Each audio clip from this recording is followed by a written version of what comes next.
যেমন কিন্তু রসে ভরা তেমন কিন্তু মুচমুচে। এই দেখুন। নমস্কার বন্ধুরা, মাত্র হাতে গুনে সামান্য কয়েকটা উপকরণে যে এত সুন্দর মচমচে রসে ভরা ফুলপিঠা হয় আপনারা না দেখলে বিশ্বাসই করবেন না। দেখতে যেমন, খেতে কিন্তু তার থেকে দ্বিগুণ বেশি মজার। তো বাচ্চা থেকে বড় সবাই কিন্তু পছন্দ করবে, আর খুবই অল্প সময়ের মধ্যে বানানো হয়ে যায়, খুব বেশি কিন্তু ঝামেলাও নয়। আপনারা পুরো ভিডিওটা দেখবেন না টেনে, আশা করছি ভালো লাগবে। চলুন তাহলে পিঠেগুলো আমি বানাই। তো এই পিঠেটা বানানোর জন্য আমি এখানে নিয়েছি বড় বাটি 1 বাটি ময়দা। ময়দা না থাকলে কিন্তু আটা দিয়েও কিন্তু হবে, তবে ময়দা দিয়ে একটু ভালো হয় পিঠেগুলো। তো এখানে আমি বড় বাটি 1 বাটি ময়দা নিয়ে নিয়েছি। তো ময়দাটা আমি একটা বাটির মধ্যে নিয়ে নেব। এইবার আমি দিয়ে দিচ্ছি হাফ চামচের মতন লবণ, আর আমি দিয়ে দেবো চা চামচের 4 চামচ সাদা তেল।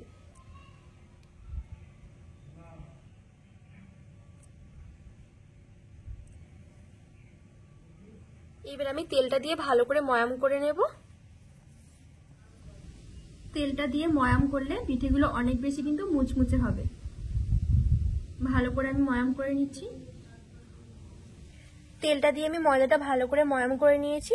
এই সময় দেখুন ময়দাটা কিন্তু অনেক সফট হয়ে গেছে, আর কিন্তু এরকম হাত দিলে কিন্তু হাত দিয়ে চাপ দিলে কিন্তু কি সুন্দর দেখুন জড়ো হয়ে যাচ্ছে। ঠিক এরকম করে কিন্তু ময়াম করে নিতে হবে। এবার আমি অল্প অল্প করে জল দিয়ে একটা ডো বানিয়ে নেব।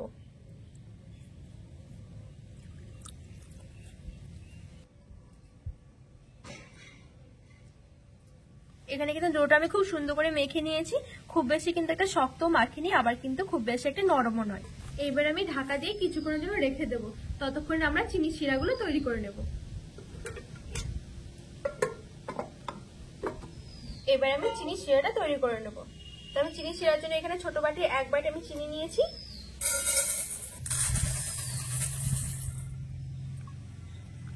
এবার এই 1 বাটি চিনির জন্য নিয়ে নেব আমি হাফ বাটি জল।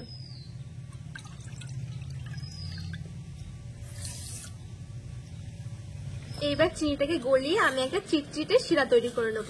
একতারা নয়, দুতারা নয়, একটু চিটচিটে হলে কিন্তু শিরাটা নামিয়ে নেব।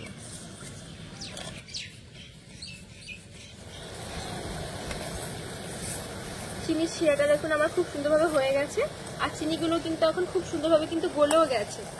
আর যেহেতু আমি জলের পরিমাপটা একদমই ঠিকঠাক দিয়েছি, তার জন্য কিন্তু বেশিক্ষণ কিন্তু ফোটানো লাগবে না। আর খুব বেশি একটা কিন্তু ঘন করবো না। যখন দেখবো যে এরকম একটু চিটচিটে ভাবে এসে গেছে, তখনই কিন্তু শিরাটা নামিয়ে নিতে হবে। এদিকে কিন্তু খুব সুন্দরভাবে ময়দাটাও আমার রেস্ট হয়ে গেছে। এবার আমি আরেকটু ভালো করে মেখে নেব। এবার আমি দুটো ভাগে ভাগ করে নেব। এবার আমি এই লেচিটাকে একটু ময়দা দিয়ে ভালো করে বেলে নেব। একটু পাতলা করে বেলে নেব।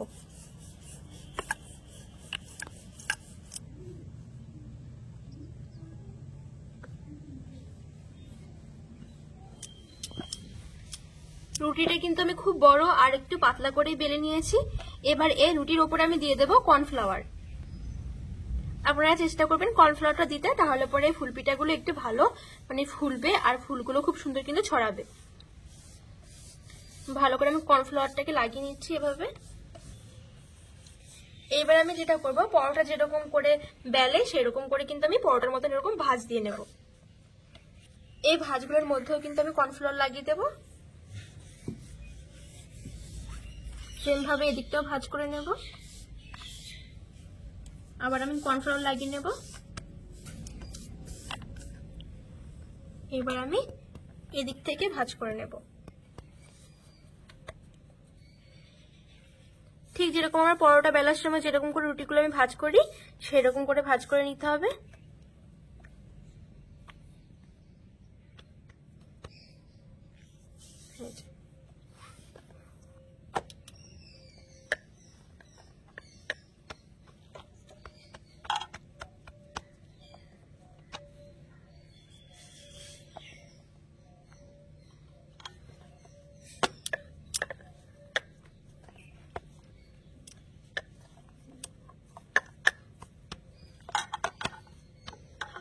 এবার আবার আমি এরকম কর্নফ্লাওয়ার লাগিয়ে বেলে নেব।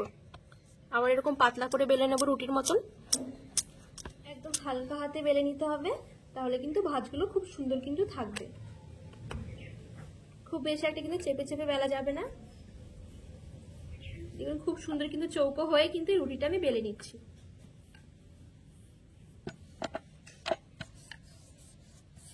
আবার আমি রুটিটা খুব সুন্দর করে বেলে নিয়েছি। দেখুন খুব বেশি কিন্তু পাতলা রাখিনি, তবে একটু মোটা রাখতে হবে। এই যে এইবার আমি এই সাইডগুলো সুন্দর করে কেটে নেব একদম সমান করে।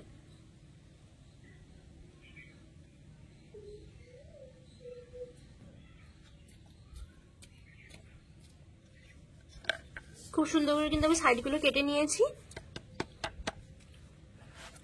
এবার ঠিক আমি এরকম সরু সরু করে কেটে নেব।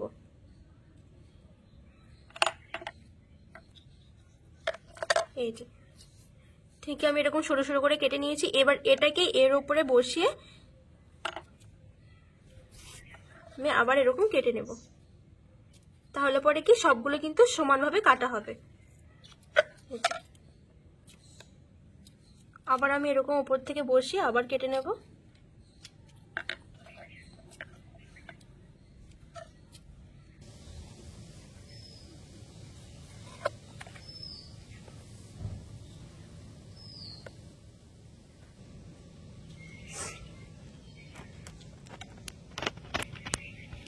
সবগুলো দেখুন আমি এক মাপ মতন করে কেটে নিয়েছি। এই যে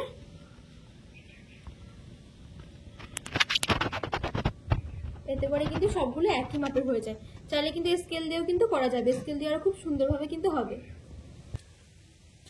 এবার আমি এরকম ঠিক 4টে একসাথে নিয়ে নেব।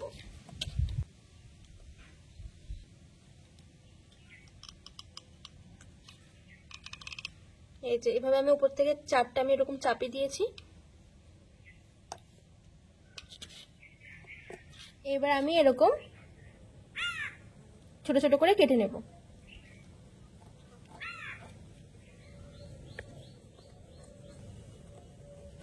এবার আমি এরকম একটা সরু সুতো নিয়ে নিয়েছি। এবার এই সুতোর মাঝখানে মানে সুতোটা দিয়ে এভাবে কিন্তু মাঝখান থেকে বেঁধে দেব। দেখুন আমি ঠিক এভাবে মাঝখান থেকে বেঁধে নিয়েছি। সবগুলো আমি এরকম করে বানিয়ে নেব।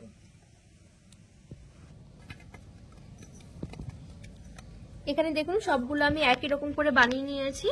এবার চলুন আমি এইগুলোকে ভেজে নিই। এবার আমি ভাজার জন্য কিছুটা তেল গরম করে নেব।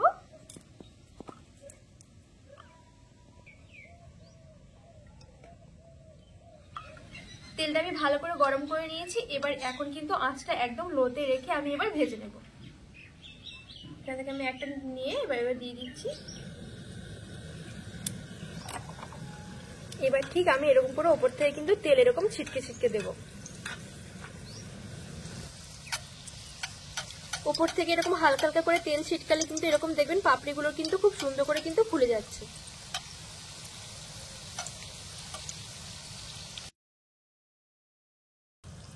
সেম ভাবে আমি আরেকটা দিয়ে দিচ্ছি এপাশে।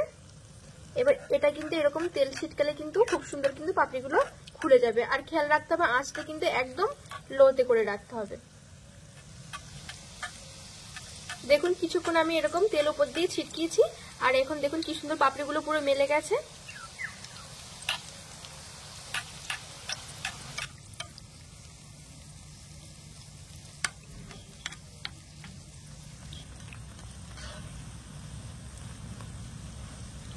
সবগুলো পিঠে দেখুন আমি দিয়ে সুন্দর করে ভেজে নিয়েছি আর পিঠেগুলো কিন্তু অনেকটা মুচমুচে হয়েছে। একদম হালকা আছে ভেজে নিতে হবে, তাহলে কিন্তু এরকম একটা সুন্দর কালার আসবে আর কিন্তু খুব সুন্দর কিন্তু মুচমুচে হবে।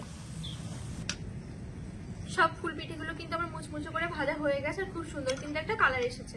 এবার আমি এই পিঠেগুলো নামিয়ে নিচ্ছি।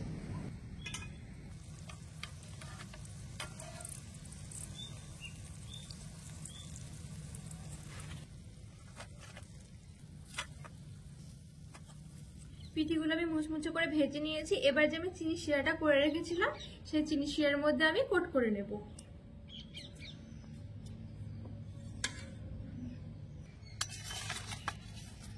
একটা পিঠা আমি এখান থেকে নিয়ে নিচ্ছি। এবার আমি চিনি শিরার মধ্যে দিয়ে একটু ডুবিয়ে নেব।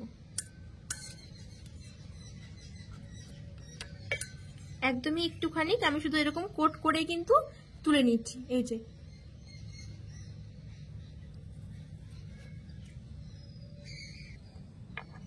এবার আমি একটা প্লেটের মধ্যে নিয়ে নিচ্ছি। একইভাবে আমি সবগুলো এরকম দিয়ে চিনি শিরার মধ্যে কোট করে নেব।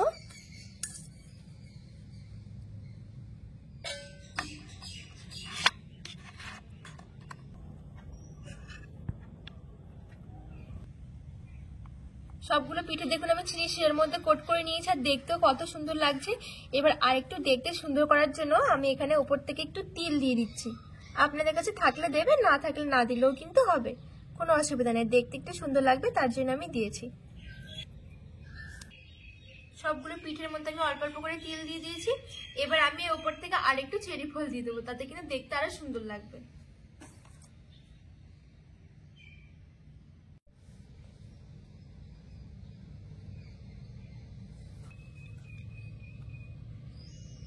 পিঠেগুলো একবার দেখুন কি সুন্দর হয়েছে, আর একদমই পুরো কিন্তু দেখতে লাগছে পুরো ফুল।